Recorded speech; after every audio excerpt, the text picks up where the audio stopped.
The Galactic Council convened in the crystalline halls of Zenthera Prime, their deliberations echoing across 1,000 worlds.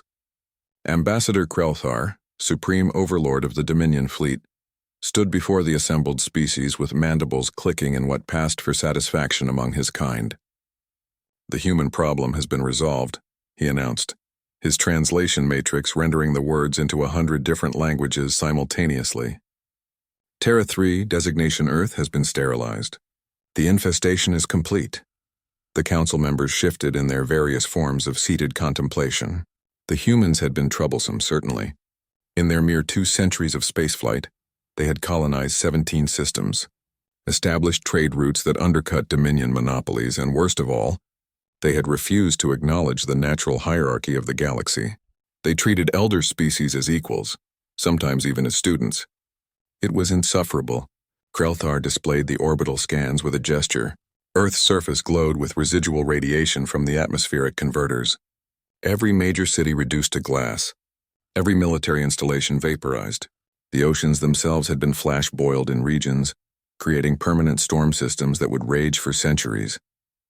The humans fought valiantly, he admitted, because even enemies deserved that much recognition. But their defiance has ended. Let this serve as a lesson to any species that forgets their place in the cosmic order. The vote was unanimous. Humanity would be struck from the registry of sentient species.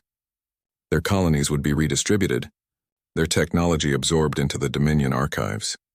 Within a generation, humans would be nothing more than a cautionary tale told to ambitious civilizations.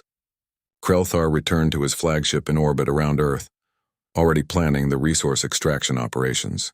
The planet was rich in heavy metals, and the humans had barely scratched the surface of their world's wealth. It would take decades to strip mine, but the profit would be astronomical.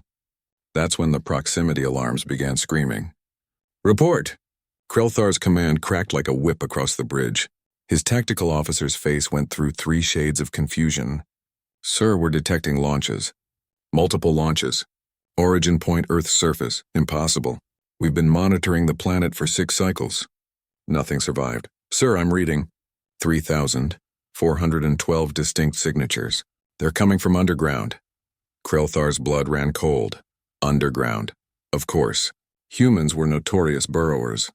They built down as naturally as other species built up, but surely the bombardment had penetrated deep enough. The first wave of missiles reached the Dominion fleet before they could raise full shields. These weren't the nuclear weapons the humans had used in their initial defense. These were something new, something improvised in the 6 months since the bombardment had ceased. Fusion-pumped gamma-ray lances, crude by galactic standards but effective, devastatingly effective at close range. 73 Dominion ships died in the opening salvo. Evasive maneuvers!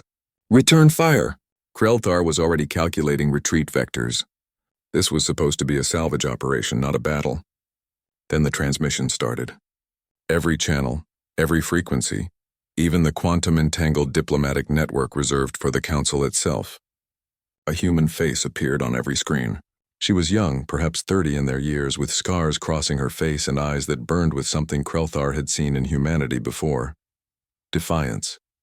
"Attention, Dominion Fleet," she said calmly, as if discussing the weather rather than emerging from a genocidal bombardment.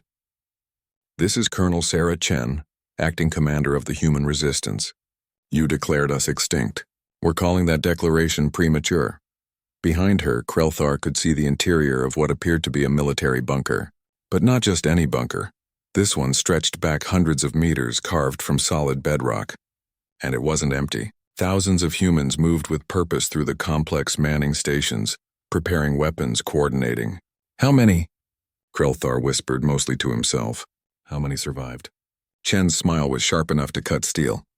"Enough. You targeted our cities, our military bases, everything you could see from orbit. But you forgot something about humans, Overlord. We prepare for the worst. We've been digging since the Cold War. Since before we even left Earth. We have seed vaults, data archives, manufacturing facilities, entire cities that never saw the sun even before you tried to murder us." Another wave of missiles launched. The Dominion point defense systems managed to intercept most of them, but most wasn't good enough. Ships began breaking formation, trying to achieve safe jump distance. "You wanted to make an example of us," Chen continued.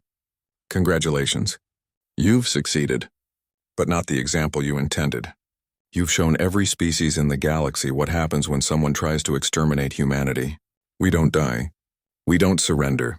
We adapt, we endure, and we remember. Krelthar's flagship shuddered as a lance strike penetrated the aft shielding. Get us out of here! Jump drives need 3 more minutes to cycle, sir. 3 minutes. An eternity in combat. You're probably wondering how we built all this while you watched, Chen said, as if she could see directly into the flagship's bridge. We couldn't. Most of what we're using was already here. Bunkers built during World Wars. Cold War installations expanded into underground cities. Mines converted to habitats. Subway systems repurposed for transportation. We've been preparing for apocalypse since we figured out how to split the atom. You think you're the first ones to try ending humanity? You're not even the first ones we've defeated. The remaining Dominion ships finally achieved jump distance and vanished in bursts of twisted space-time. Krelthar's flagship was among the last to leave, but leave it did, bleeding atmosphere and carrying a fraction of its original complement.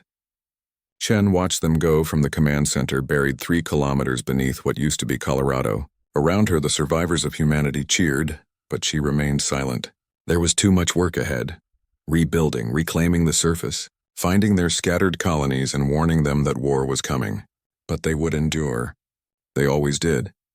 3 weeks later, Krelthar stood before the Galactic Council again. This time there was no satisfaction in his posture.